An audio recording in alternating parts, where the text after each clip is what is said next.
So we're going to start with Mike. Mike had a is a lung recipient who is almost 5 years now post-transplant, which is amazing. Mike, so can you share with us just a little bit about yourself and like where you're from, and also what led to your lung transplant? Yeah, I'm Mike Lefevre. I live in Lidditz, Pennsylvania. Married, have a son and two young granddaughters. I guess what led to my transplant was in 2012, I was diagnosed with idiopathic pulmonary fibrosis. It's a chronic progressive lung disease that causes hardening and scarring of the lungs. And the average life expectancy of a transplant or a person with after diagnosis is 3 to 5 years. So that's what led to my lung transplant. And can you share a little bit like what your weight was like what it was like when you were diagnosed, and the treatment, and what life was like for you before transplant? Yeah, before transplant, I was fairly active. At that point, I was a runner, so I was running anywhere from 15 to 25 miles a week. I was competing in local like 5K, 5 mile and half marathon races. Really fairly active for that. Probably about the first 3.5 years after my diagnosis, my IPF presented itself as just a chronic cough. I didn't have a lot of the shortness of breath that a lot of people have with it initially. So for the first 3.5 years, you really couldn't have told that there was anything wrong with me other than a chronic cough. And then, shortly after that, and about 2016, the disease really started to progress. And what was it like when it progressed? Like how did it impact your life? So by the time I was listed, I was pretty much confined to the house, tied to my oxygen concentrator. I had 50-foot of tubing was the distance I could actually move, and that 50-foot wasn't too much of a barrier because I couldn't walk more than that without having to sit down and rest and catch my breath. So at the time of my transplant, I was pretty much sedentary and tied to an oxygen machine on 8 liters of oxygen just to maintain my oxygen levels at rest. That is pretty significant. It sounds like that means you really weren't able to do very much at all before your transplant. No, it was even to the point where I couldn't even bathe myself at that point without my wife was, taking care of bathing me, and I couldn't even perform some of the, basic functions of just daily life. I'm sure you're tell your wife how thankful you are very often. Yeah, every day. So I'm also wondering, if there are people who are on the call who are waiting, and I hear from a lot of people who are waiting, like waiting sometimes feels like the hardest part because you just don't know when you're going to get the call. So what was that like for you, just with the anxiety of like what's going to happen next? I don't know that I had a whole lot of anxiety with the waiting, and I wasn't. It was probably about 6 weeks total on the wait list for me. I had gotten a call about 4 weeks that they potentially had some pair of lungs for me, but those lungs were not viable. So I was only on the wait list for about 6 weeks. And I don't know, I didn't have a whole lot of anxiety at that time. Mm-hmm. I don't know if I was just that out of it that I didn't have enough energy for anxiety at that time. Yeah.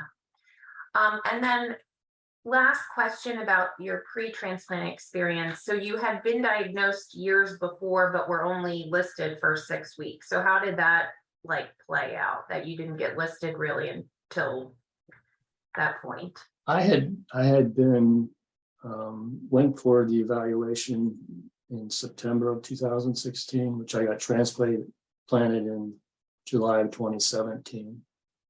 And at that time, I was still too healthy to go on the wait list. And even in that time, the early months in that between there, the disease was not progressing real rapidly.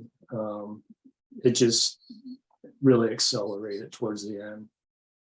Like within the last 2 or 3 months, was when I really, the oxygen requirements were increased really a lot in those last 2 or 3 months. I see. Thank you. So we're going to switch over from Mike. And Mike, there's quite a few people who've commented that they just got a lung transplant like within the last few weeks. I think someone said 4 weeks and someone said a few months, which is pretty cool. So now we're going to go to Jason. So Jason, tell us a little bit about your story that led to your transplant. Again, my name is Jason Vaughn. I'm retired military, 24 years. During my transplant process, it started about almost 2 years ago. I went into the hospital. I had suffered from post-traumatic stress disorder and severe depression after my tours in Iraq. Came back, was drinking heavily. Mine is alcohol-induced liver failure. I did go in January of 2021 and I wasn't really on a wait list. Mine was so in dire need at that time. It only took a matter of a couple of weeks to get a new liver because I was going to expire at that time. I was woke from a coma after that, and I still had a problem with my kidney functioning. It wasn't awake. My kidney was not awakening at that time. So I was put on a kidney list at that time. I went into dialysis for the remainder of that year. And finally in December of 2021, after a year, I did receive my kidney transplant. As I said, it was a lot of depression before going into the process. Kind of had to deal with that also as part of my, not only my liver and my kidney transplant, but dealing with that also. I did stay in the hospital for 6 months. I was in a coma for approximately 1 month to heal, and I had to learn to walk again and basic functionings. But since then, and I've been home for about 6 months now. Wait, Jason, before we talk about how you're doing now. Oh, okay. Sorry, I jumped ahead. We're gonna do that in a second. Let's go back a little bit because, it's not, people don't hear a lot about stories like yours. And I think it's really important to talk about because there's lots of people and veterans who go through just really difficult times. So how many tours did you do in Iraq? I did 2 tours. And when I say a tour, I was a National Guardsman. They activated my unit and I was sent to Iraq for a year at a time. And then earlier I did fight in Desert Storm. And I was in college they activated me for a year. So approximately 2 years in combat. My children were very young at the time, 7 and 9. So that was a very stressful part of the situation. And when I returned home, the PTSD really kicked in, just as far as depression and isolation. And that's when they used alcohol to kind of relieve all that pain, and it caught up. And the liver part, took hold immediately. And yeah, that's dealing with depression and using alcohol to help. That was not a good mixture. Well, I imagine just depression and PTSD was not a very common topic in the military or in general for a long time. So I can imagine you didn't really find a lot of support to deal with, being back in sort of a normal lifestyle after active military. Absolutely, Talia. And it's starting to become more and more aware of now in the military and all branches and even on the civilian side. But yes, PTSD was a thing. It was considered a career ender. we didn't talk about it, and it wasn't really understood. We didn't have any really places to go to at that time. And this is in 2009, 2010, and there wasn't really those resources available. So you were kind of on your own to deal with it, just like everyone else. Yeah. So, you got really sick, which you didn't really even know. Is that right? Like it That is just correct. happened abruptly. And you ended up in the hospitalized again, not even knowing like what was happening. Absolutely. It was, I knew in depression and PTSD, you do have that feeling that it's not right what you're doing. But I didn't realize the severity of it at that time. And I'd gone through a divorce at that time also. So that was, not having the children around, living in an apartment by myself, but for the first time in years was a very triggering moment. And I chose the alcohol over that. When it did hit, it hit very quickly. And I didn't realize till I woke up in the hospital after doing a check on me. My sergeant came by to my apartment, and they had to bring the police and just check on a welfare check. And that's where they found me. And I was pretty close to death at that time. But Mhm. And then you got your liver transplant in April of last year. February of last year. February of last year. And Oh, then yes, I met you in April. yes, and just going to the Gift of Life House was great for me. It was a great transition with Yeah. my sister and I both got to stay there, and she gives everyone their best too. They're a very important part of the healing process and just feeling normal again, just feeling safe. And fortunately, she's in St. Croix right now doing some dive trips. So Right. And very you pretty. also are very thankful to her every day, right? She was your person. Absolutely. She was my anchor and a person that I could lean on at that time. And I couldn't do it without any other family member. It was very awakening for me. Yeah. Thank you, Jason. So we're going to jump to Bob right now. Bob, you're muted. I muted you because you had walked away for a second. So you have to unmute yourself. So Bob, I'm going to give you a second to do that. So Bob is our donor family member. So when we've had these panels, we've sometimes invited a donor family because you can't have a transplant without a donor, of course.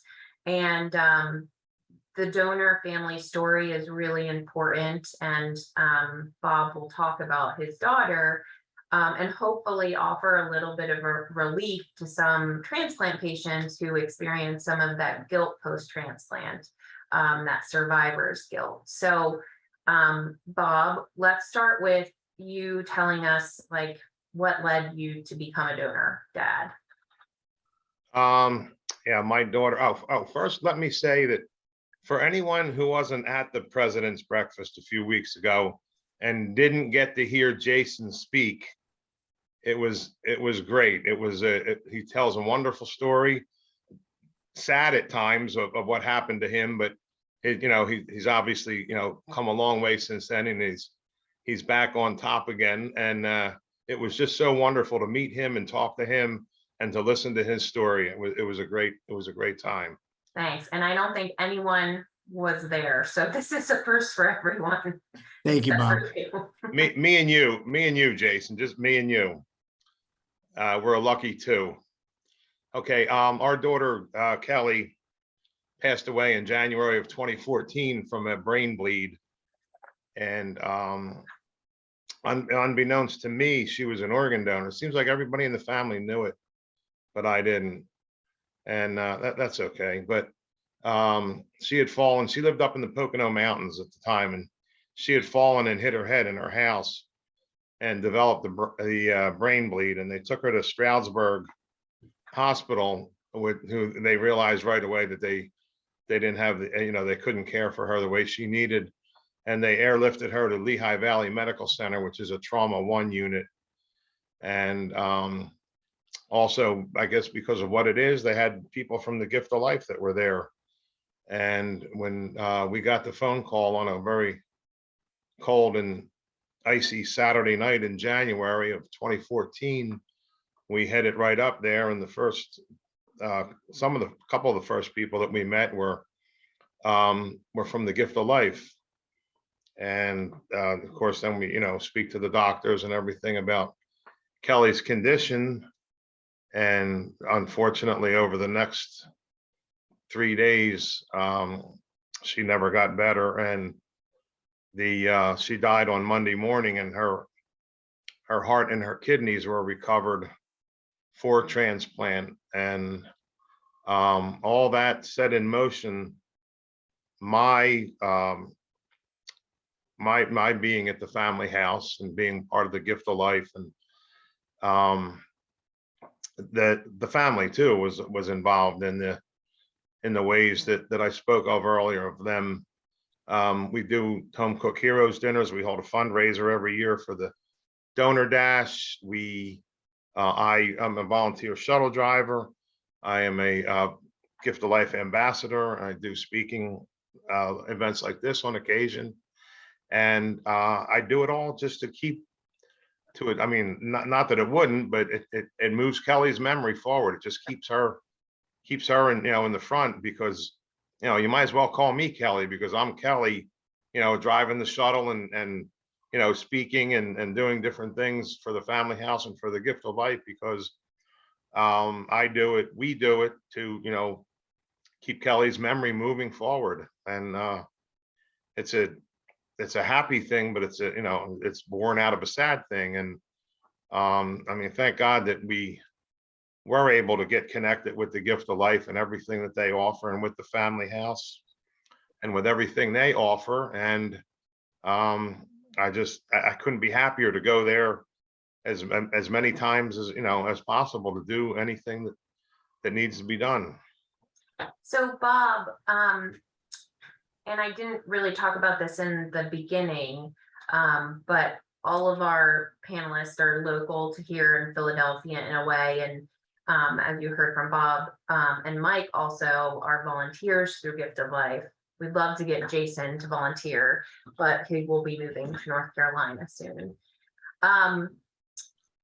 So not everyone on the call may know about what you do, like to keep her memory alive. So we're going to talk about that in a second. But before we get to that, I do want to ask, like, when she was hospitalized and, towards the end of that, like, I'm guessing Saturday night into Sunday and Monday, how did you know that you were going to donate her organs? Because I can imagine that's a really hard one. You're balancing like the loss of your daughter with, trying to help others. Yeah. Thank God she had already kind of taken a lot of that out of our hands. She was 37 when she passed away, and she was an organ donor. It was on her driver's license. She was an organ donor. So in that respect, the family really, I mean, I don't know if we could have stopped it or not, if we said, no, I know that's what she wants, but we're not in favor of it. I wouldn't dare do that. She was such a selfless person that the fact that I didn't know that she was an organ donor doesn't mean anything to me. It was just that was so her to do something like that, to be an organ donor. So luckily she took most of that out of our hands. Talia, she was an organ donor, and no one in the family that was there for those 3 days had any objection to that being the case. And you had mentioned, like, obviously it's a sad situation, but also like happy to be able to do what you're doing now. So like, what do you mean by that? I guess if we weren't connected with the Gift of Life or with the family house, the organs were donated and they were recovered, and 3 people's lives were saved. In fact, the shirts we wear at the benefits, it's like a baseball shirt, and on the back is the number 3, and then underneath it says lives saved. So wait, Talia, say again. I sidetracked myself. So you said that it was sad, but also. Oh, okay. All right.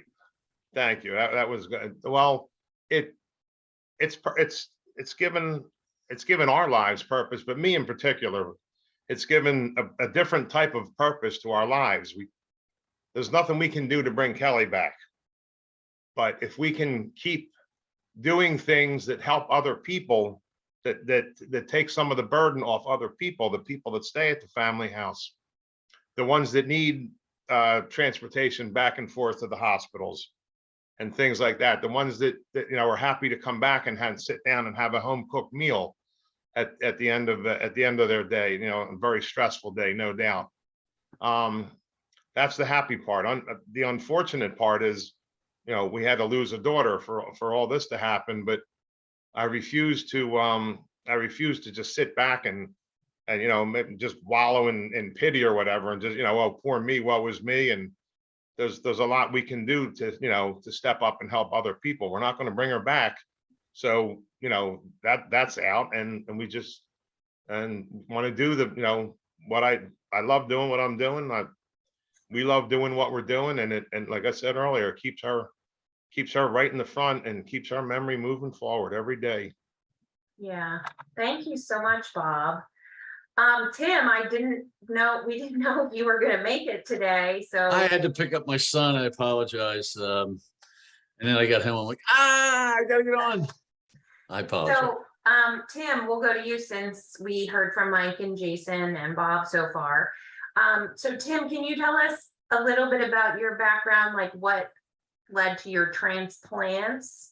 Because you had a few. Transplants. I am a transplant collector. My name's Tim Salwick, and what led to my transplant? I was 13 and I got strep throat, and the strep left my throat and it settled in my kidneys, and I struggled with kidney disease until that was like 1972, and then 1978.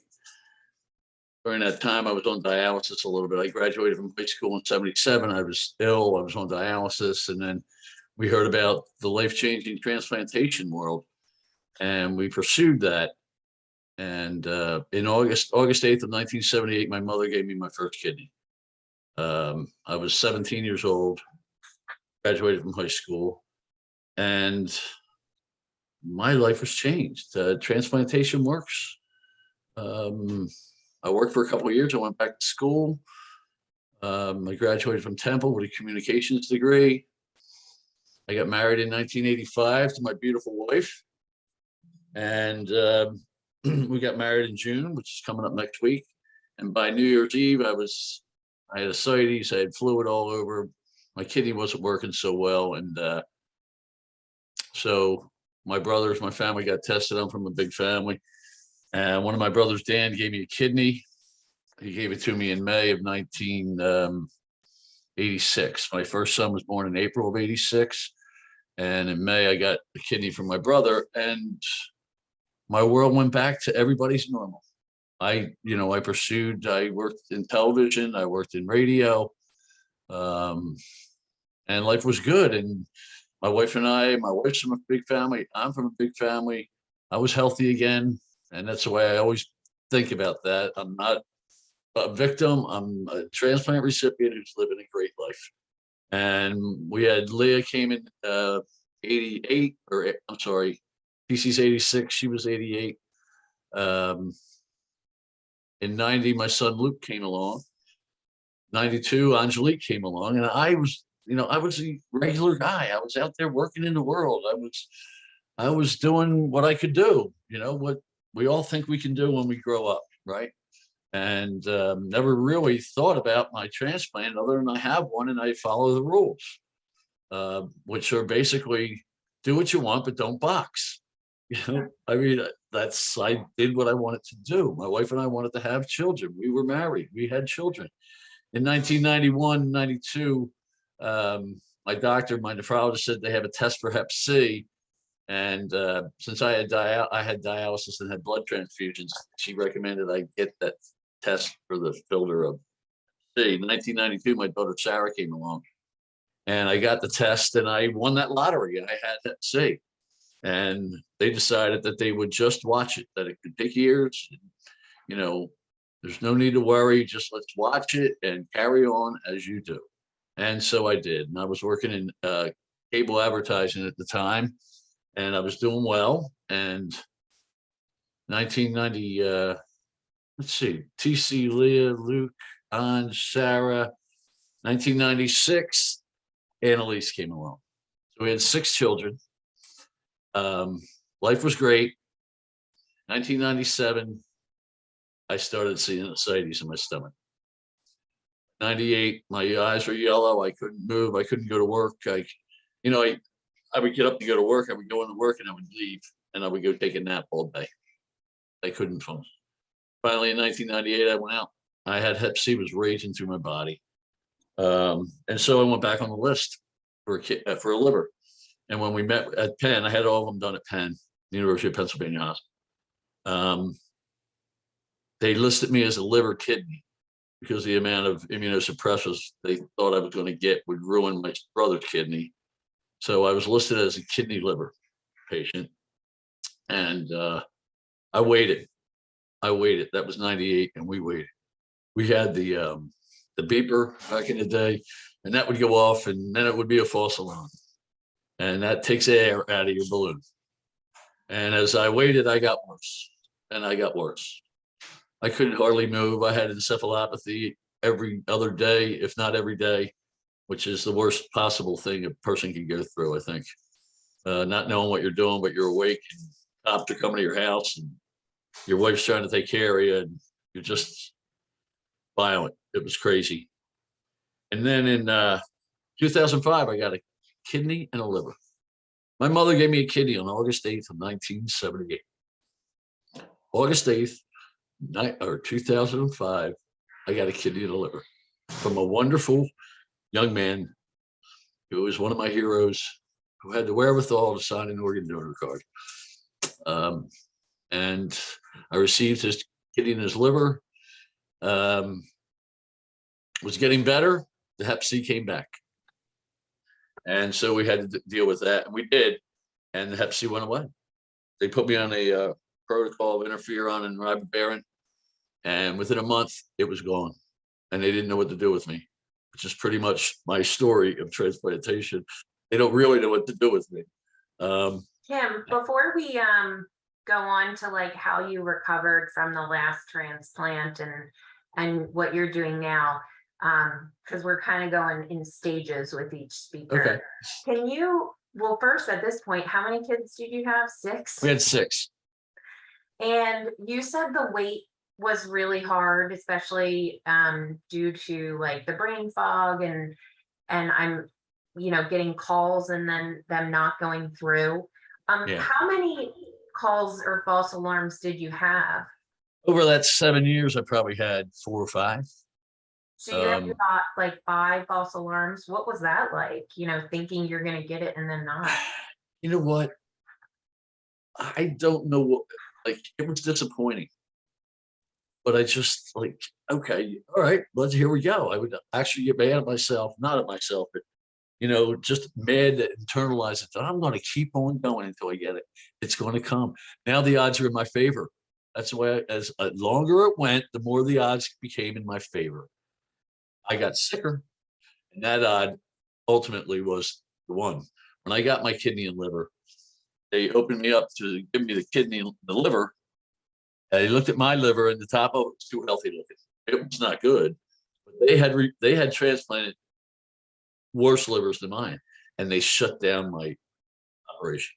They didn't close me up, but they had a moral dilemma on their hands, and they walked out of the operating room to discuss this. They found my doctor, my gastroenterologist, and he told them, "You do not give him that liver, he will be dead." Came back in. They decided to do it. They disconnected my liver. They went to take it out, and it was so cirrhotic that the top looked okay. Everything crumbled in their hands as they took it out of my body. And I just know that because the doctors told me they had to do that. But I just fought through it. I didn't get feeling sorry for myself. I've been through that. We got to remember, this year is going to be 44 years of doing this. And I just kept fighting. And my faith, you say what you want, but I know that works. And I kept fighting. and I just kept fighting. I call it, when I talk a lot, I call it, I'm a raccoon in the corner. And if you ever had a raccoon in the corner, you know that's not a good place to have that raccoon. They will fight to the death to get out of that corner. And that's basically what was my mentality. I didn't really get down. I got down for a couple hours after and thought about, oh my God, I could have one right now. I could be more healthy. And it went away. And I just kept plowing through and plowing through. And I mean, that's how I got through it. Mhm. Well, and I think too, to remember, like, even though you didn't get it, someone else did. And hopefully, their life was better because of it. Oh yeah, I never felt bitter that someone else got it and I didn't. I just felt when, a lot of times as it got longer, I'm like, how much longer do I got to go? How much more of this insanity do I have to wait? And you're waiting, but while you're waiting, your body's breaking down. It almost feels like minute by minute, your body is breaking down.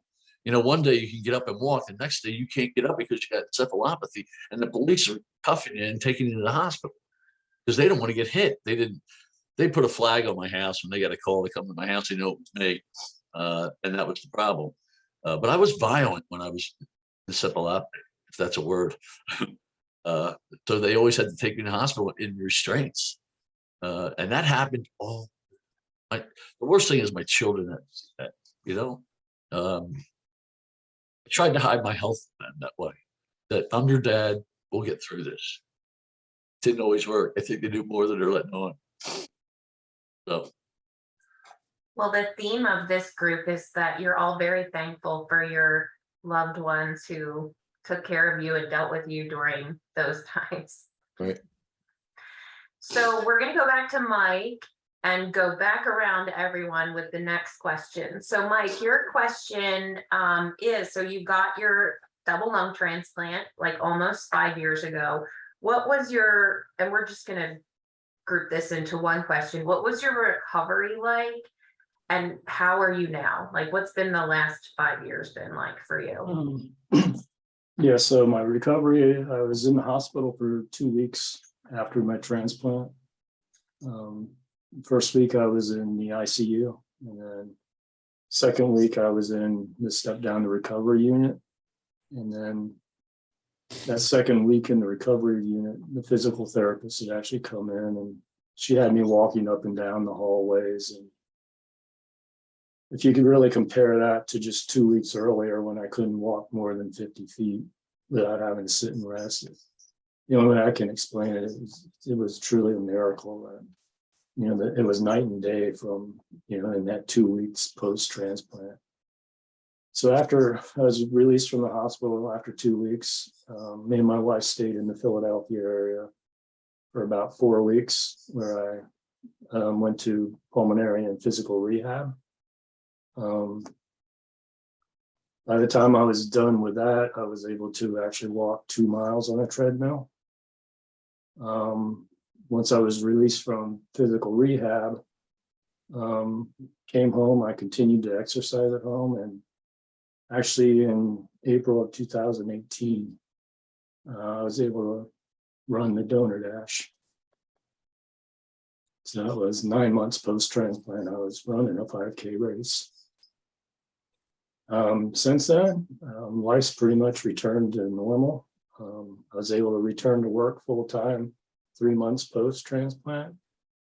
My wife and I, we've been able to start to travel again prior to my diagnosis. And even those first 3.5 years, we traveled quite a bit and we enjoyed traveling. So COVID put a little bit of a brakes on that a little bit, but we have been able to start traveling again.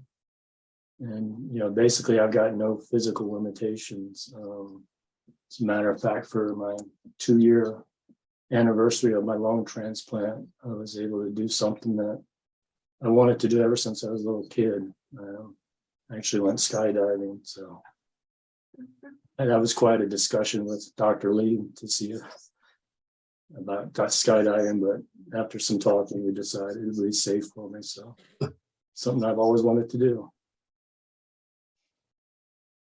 Yes, I knew you were going to say that. I've met so many patients who've gone skydiving after their transplant. So you had mentioned to me before we started that you had written to your donor family. Can you share a little bit about that? Yeah, probably about it was probably 6 months after my transplant. I had written a letter to my donor family. And they had replied back with a letter, and told me a lot about my donor. His name was Gerald. He's 29 years old. He was survived by a wife and two young sons.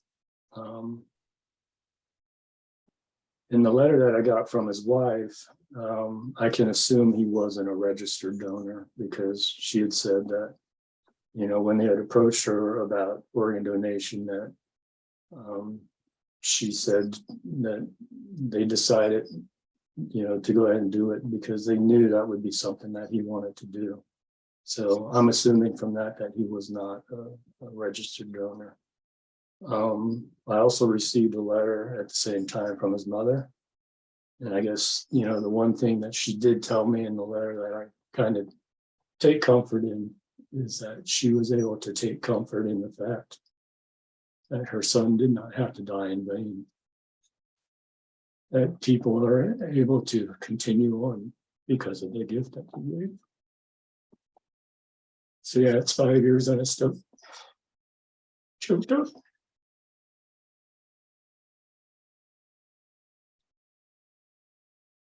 That's amazing. It's wonderful that you got to communicate with your donor family. I know that that's not always the case. So what keeps you going now? Like, what gives you meaning in your life now that you're 5 years post-transplant?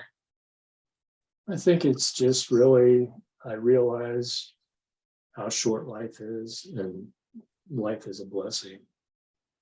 So I've been able to actually, look at every day as a blessing.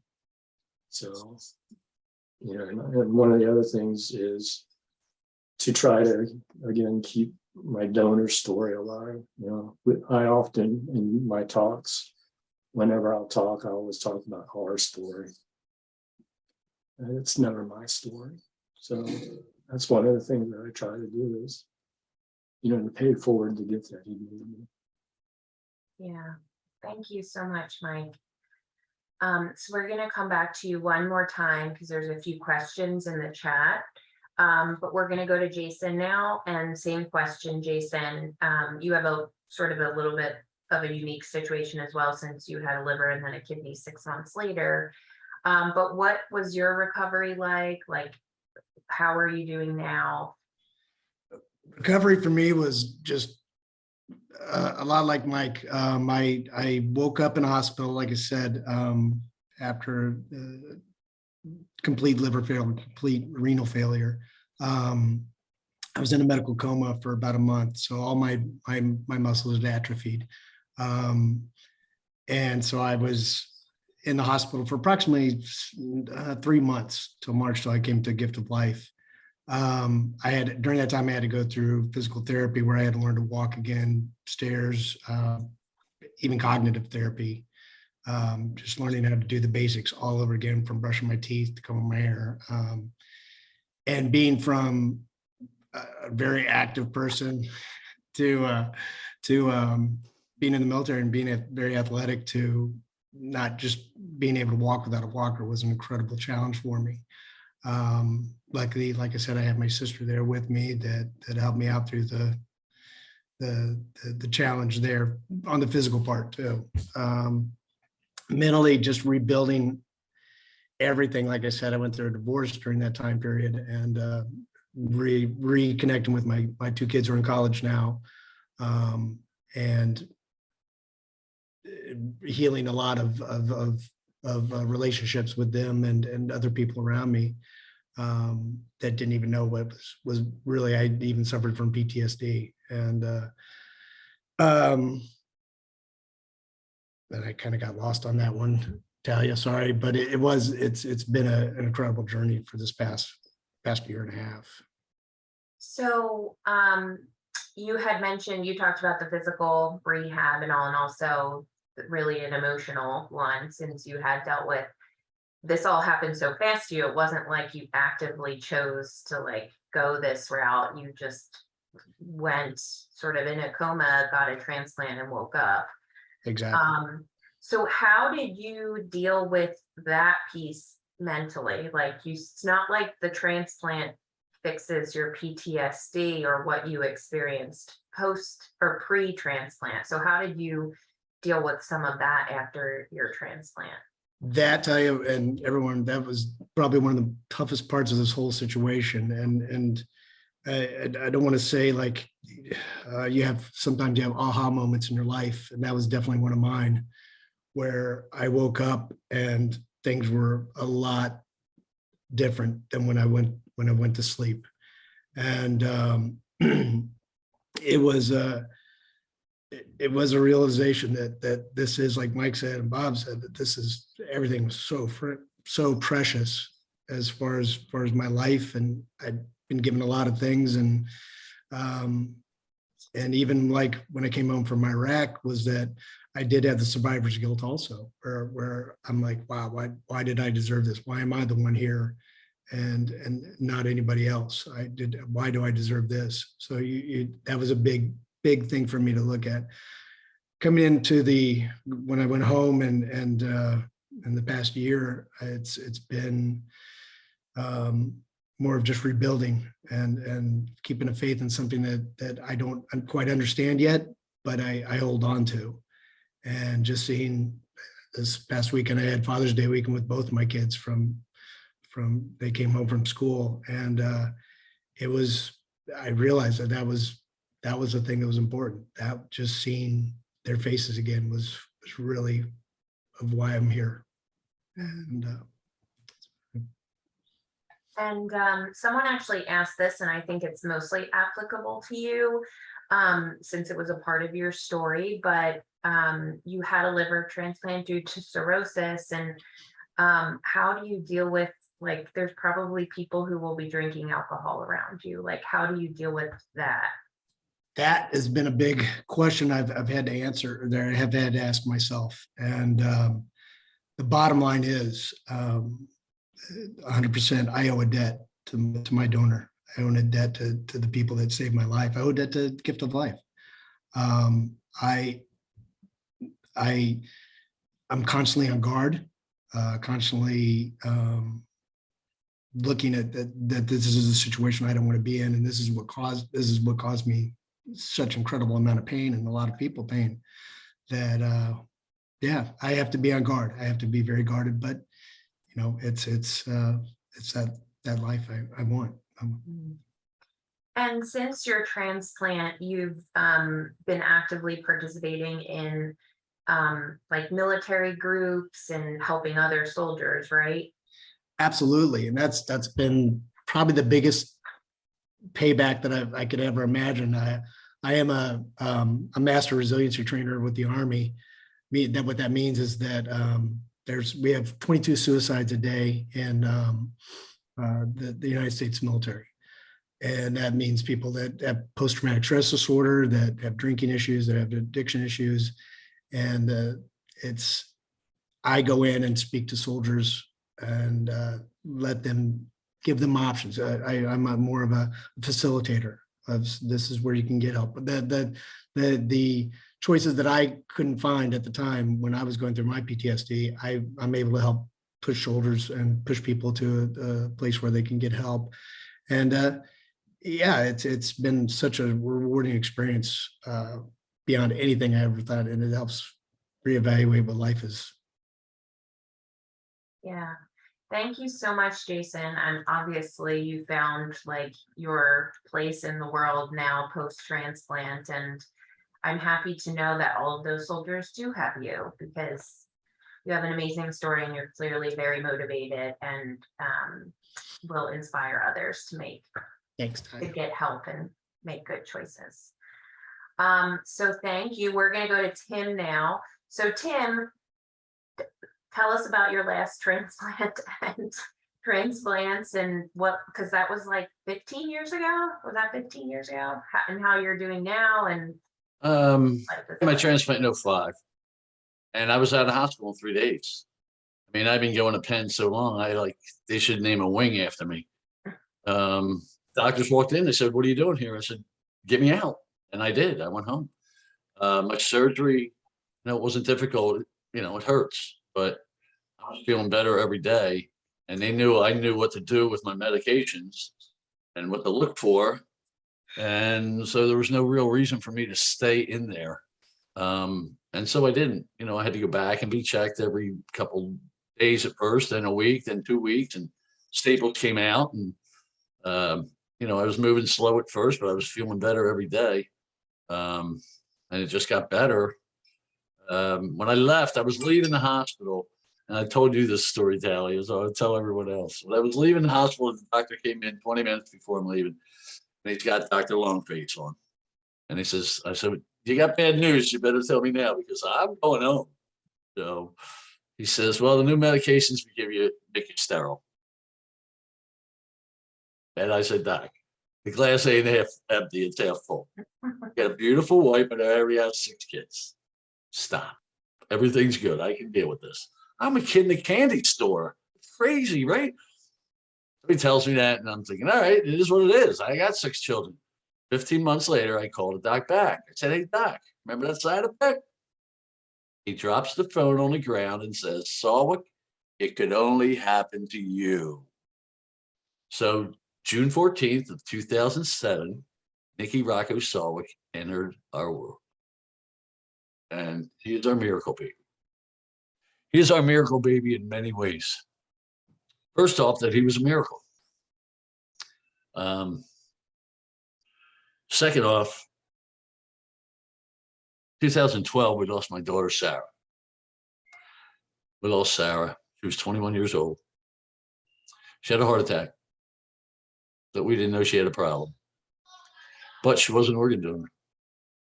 Now they found her in her school apartment, and she couldn't donate her organs, but she donated her eyes, muscle, ligaments, skin.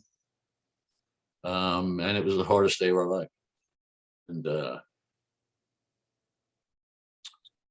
to fill that, my wife and my daughter started a charity called Sarah Shelter. And my daughter went to Nicaragua and built houses, and people there loved her. So in honor of her, we started this charity, and we built houses in Nicaragua, and we name them after people we know that lost. And it helps fill the void, but she was an organ donor, and she knew from the day she could understand anything that every Salwick kid was an organ donor. That's why I'm here. I'm here because of organ donation.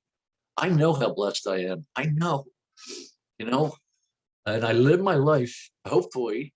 I mean, I know I slip, but I try to live my life knowing that I'm George Bailey, and it's a wonderful life. I'm here to dent your soul. And I have spoken for you before. And that's my mission. Since Sarah passed away, I'm here to talk about experiences. And I have crazy ones, but I want to dent your soul. And hopefully it'll be for the good. And that's a lot of what I do now. I speak for you. I speak a lot, as much as I can for the gift of work. I coach sports. I'm coaching my son now. He just turned 15 years old. The sophomore in high school. I mean, my oldest guy's 36. He's got nieces and nephews that are 4, but they all know Nikki. Nikki's our miracle. And I've been given the gift. I never had guilt about receiving a gift, because first off, my mom gave me one, my brother gave me one, but the young man that gave me a kidney and liver, he knew exactly what he was doing when he signed that organ donor card. And that is the gift of the world. He signed that knowing he was going to help humanity. Humanity happened to be my humanity. But he knew he wanted to do that. And I think that helps me take away any guilt that I may have felt. I just don't. I look at him as he's a hero. I have an image of him in my heart and in my mind that nobody can mess. It's just he's a Superman. And you know, he just helped another human being. What more can we do? Thank you, Tim. And I think that donation truly like is exemplified in your family, and how it like has a ripple effect, and your kids will have kids, and most of them wouldn't have happened without the transplants that you received, or all of them, I guess we could say, because Yeah, well, now I now get to celebrate grandchildren. So we just had our 9th grandchild. My daughter had a baby girl 3 Saturdays ago. Esme Isabel. And we have 2 more coming. So I'm the world record holder of children after transplantation. Maybe I'll be the world record grandfather after transplantation, you know, but that's what I get to celebrate. My children are having wonderful lives. They've done well, you know, and I'm blessed. I'm a blessed man. thank you. And thanks for sharing Sarah's story also. It's part of the story now, because she was an organ donor, and you know, she had actually gone to the Gift of Life and met with some folks the year before, and she wanted to work there. She wanted to work at the Gift of Life. So when she was out in Pittsburgh at school, and she actually volunteered for the Pittsburgh version of Gift of Life. I can't remember the name of them, but she volunteered for them. So she's part of the story that just continues to go. Yeah, thank you so much. So we're going to end with Bob, and then I'm just going to open one question to everyone. And if you have questions, you can keep asking them. If you want to stay on for a few minutes longer than 4 p.m., we can do that, as long as our panelists are okay with it. And to our panelists, if anyone asks you questions specifically in the chat, feel free to answer them in the chat as well. So Bob, the final question for you. What would you say, and you meet a lot of recipients all the time at the family house, what would you say to a recipient who is having some mixed feelings about receiving an organ from someone who's died or that they don't know? You're muted. Come on, Bob, it's 2022. All right, I got it. I'm 67 years old, Talia. The 2022 means nothing to me. I know Jason might have spoken of it, the survivor's guilt that I understand from speaking with recipients for the last 4+ years, that is one of the things they deal with. But I always tell them, I don't tell them, I offer, you know, a sentence or two of you know, coming from the donor father side is, you had nothing to do with my daughter's death.